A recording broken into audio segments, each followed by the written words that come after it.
discuss our next topic is Nicol prism. Nicol prism होता क्या है? जैसे कि हमने पहले भी डिस्कस किया था कि किस तरह से पोलराइजेशन होता है। तो पोलराइजेशन के लिए बहुत सारे हमारे पास होते हैं। डबल रिफ्रैक्शन पोलराइजेशन होता है जिसमें यूनी एक्सेल होता है, बाई एक्सेल होता है। तो पोलराइजेशन के लिए एक अलग से कोई एक डिवाइस जिसके थ्रू हम उसका यूटिलाइजेशन अपने प्रोडक्शन के लिए कर सकते हैं, तो वो है निकोल प्रिज्म। निकोल प्रिज्म क्या है? एक डिवाइस है for producing and analysing a plane polarise light. यदि हमको प्लेन पोलराइज लेना है या एनालाइज करना है कि प्लेन पोलराइज है या नहीं है, तो उस प्रिज्म को बनाने के लिए ही हम उसको कैल्साइट प्रिज्म लिया जाता है। डायरेक्ट निकोल प्रिज्म नहीं बनता। कैल्साइट प्रिज्म को इस ढंग से हम ग्राइंड करते हैं, उसको एंगल देते हैं कि वो निकोल प्रिज्म के रूप में कन्वर्ट हो जाता है। तो हम जानते हैं कि जब कोई ऑर्डिनरी लाइट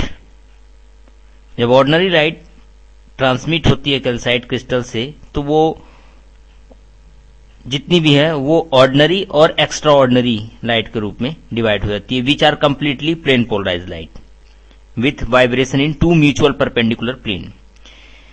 अब यदि किसी भी तरीके से if by some means one beams is eliminate, उसमें से एक बीम हम एलिमिनेट करते हैं बाय किसी भी मेथड के द्वारा, then emergent beam from calcite crystal will be plane polarise. यानी हमें एक्स्ट्रा ऑर्डिनरी और ऑर्डिनरी में से यदि ऑर्डिनरी बीम को किसी तरीके से हम एलिमिनेट कर दें, तो जो बीम निकलेगा extra ordinary that beam is total वो प्लेन पोलराइज होगा।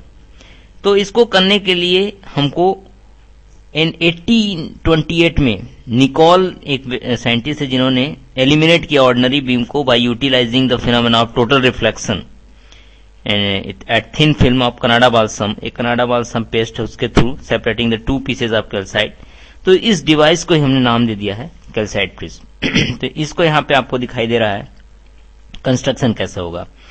तो ये कैल्साइट क्रिस्टल है, जो डायग्राम आपको ये दिखाई दे रहा है, this one is calcite crystal whose length is 3 times. इसकी लेंथ दिखाई दे रही 3 टाइम्स उसके विड्थ से बहुत ज्यादा है। तो इनके जो एंड दिखाई दे रहे हैं, ये एंड और ये वाला दोनों and, this one and this one, दोनों एंड को हम ग्राइंड करते हैं, घिसते हैं, इतना घिसते हैं कि द प्रिंसिपल सेक्शन में 68 दिखाई दे रहा है आपको, 68, दिस वन इज 68 हो गया, या 112 हो जाए वो भी चल सकता है, और 71 और 109 हो जाए। तो इन क्रिस्टल को क्या कहते हैं, 2 पीसों में डिवाइड किया है, जैसे कि आपको दिखाई दे रहा है डायगोनली। ये वाला जो पार्ट है, ये जो पार्ट दिखाई दे रहा है, ये डायगोनली दिस वन, इसको हम काट देते हैं। और जब the two cut surfaces are grounded and polished optically flayed by cemented together the canal। जब इन दोनों डायगोनली जिसको काट दिया जाता है, उसके बाद उसको एक व्हाइट सीमेंट का नाम है कनाडा बाल्सम, उसको लगा के फिर से जोड़ दिया जाता है। तो रिफ्रैक्टिव इंडेक्स जो होगा कनाडा बाल्सम, वो दोनों ऑर्डिनरी और एक्स्ट्रा ऑर्डिनरी के बीच में होता है। यानी कि हम यदि रिफ्रैक्टिव इंडेक्स ले रहे हैं, तो सपोज रिफ्रैक्टिव इंडेक्स हम किसका लेंगे, रिफ्रैक्टिव इंडेक्स फॉर ऑर्डिनरी के लिए यानी म्यू ओ, वो होगा 1.658 रेंज का, राइट। और रिफ्रैक्टिव इंडेक्स यदि होगा किसका, कनाडा बाल्सम का, जो हमने पेस्ट लगाया दोनों को जोड़ने के लिए, उसका कितना होगा कनाडा बाल्सम का, तो उसका 1.55 और एक्स्ट्रा ऑर्डिनरी का जो रिफ्रैक्टिव इंडेक्स होगा फॉर म्यू ई उसका आपका है, वो हो गया आपका 1.486। ठीक है। तो क्या होता है कि जब कोई लाइट, सपोज एक लाइट ये है ए बी, ये ए मान लो, ये बी लाइट, जब A B light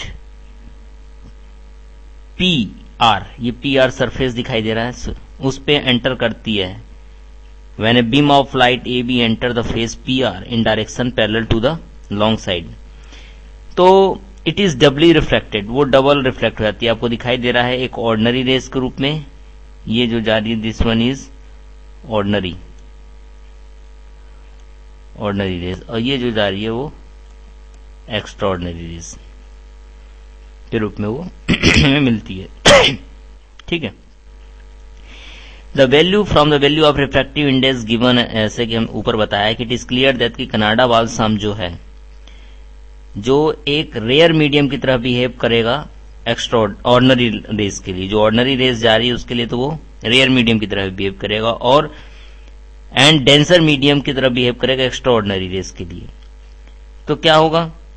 Moreover, the dimension of the crystal are so chosen the angle of incident of ordinary rays at calcite balsam crystal become greater than the corresponding। तो इस ढंग से हम angle choose करते हैं। ये जो हमने रिफ्रैक्टिव इंडेक्स बनाया है, इसका रिफ्रैक्टिव इंडेक्स हम ऑर्डिनरी का और एक्स्ट्रा ऑर्डिनरी के बीच का जो हमने कनाडा बाल्सम का जो चूज किया 1.55, इस ढंग से चूज करते हैं कि जब उसमें से हम मोनोक्रोमेटिक लाइट डालेंगे, जब हम लाइट इस पे डलेगी तो वो क्रिटिकल एंगल बन जाए, यानी 68 है ऊपर दिखाई दे रहा है, वो 69 हो जाए। तो अंडर दिस कंडीशन क्या होगा? Ordinary rays is completely reflected at calcite balsam surface. उधर की तरफ जाके वो नीचे वाले जो सरफेस है ये वाला इस सरफेस पे हम ब्लैक कर देते हैं, नीचे वाले सरफेस में। इस सरफेस में क्या होता है?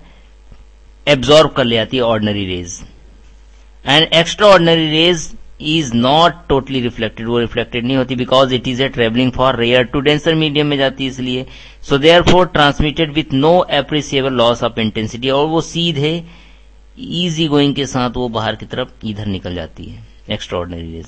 तो it is slightly displaced laterally but emerge out the prism parallel to the original direction. So thus only extraordinary rays is transmitted। तो केवल extraordinary rays बाहर निकलता है।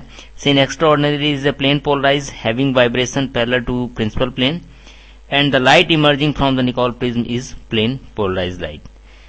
तो हमने देखा कि इस ढंग से केवल प्लेन पोलराइज्ड लाइट ही हमको निकला, वो भी एक्स्ट्राऑर्डिनरी रेज के रूप में निकला। तो the extraordinary rays has also a limit beyond which it is totally internally reflected by Canada balsam surface. तो हमने इस ढंग से देखा कि if the incident beam make an angle greater than angle जो दिया हुआ है आरबीए उससे कहीं ज्यादा हो जाए विथ फेस पीआर से, then extra ordinary rays will be refracted more and more parallel to the optic axis की तरह, and its refractive index will approach to value of mu not.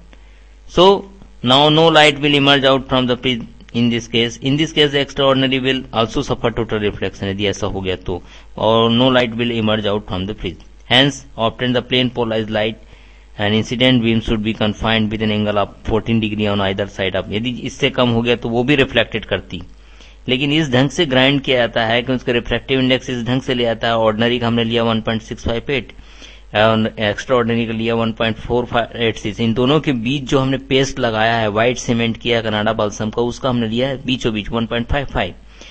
तो ये जो चूज किया जाता है इसी के आधार पर वो क्रिटिकल एंगल बन जाता है। जैसे ही लाइट हम इस पे इंसिडेंट करेंगे तो वो 69 एंगल से क्रिटिकल बन जाएगा। तो ऑर्डिनरी रेज रिफ्लेक्ट होकर नीचे सरफेस में चली जाती है, जो सरफेस में हम ब्लैक पेंट करते हैं तो वो ब्लैक पेंट के द्वारा एब्जॉर्ब हो जाती है और केवल एक्स्ट्रा ऑर्डिनरी रेज बाहर की तरफ निकल जाती है। तो इसी निकोल प्रिज्म का हम यूज पोलराइजर और एनालाइजर के रूप में भी करते हैं। तो उसको हम देखेंगे किस ढंग से पोलराइजर और एनालाइजर के रूप में हम काम करते हैं।